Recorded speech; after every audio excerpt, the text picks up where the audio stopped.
Virginia's divide and conquer strategy finds Al and Dwight on a recon mission for her, but things soon go off track. During their casing of a house full of walkers, Al hears an all too familiar voice over her walkie-talkie. It's Isabel, and the emotions wash over Al, and she decides to abandon the mission to track her down. Dwight is surprisingly supportive of them abandoning their primary objective, and even has a contingency plan in place if Al's reunification plan is successful. Al and Dwight eventually make their way to Drop Site Baker, the location where Isabel is supposed to be rendezvousing with some of her people. This leads the GoPro-wearing duo to a building with a helipad on its roof.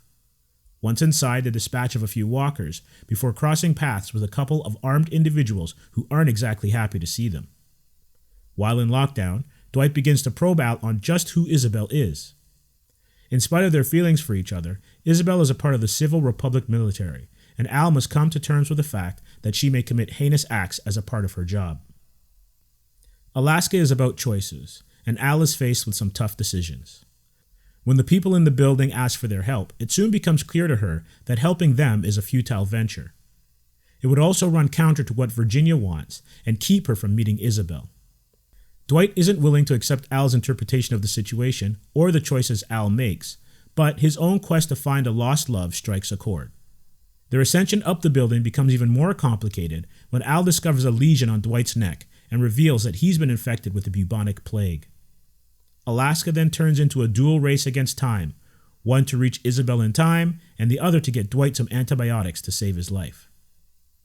Alaska is bittersweet, heartwarming, and heartbreaking all at the same time. Al's decision on the roof leads to personal heartbreak, but also offers salvation to the people dying of the plague below her.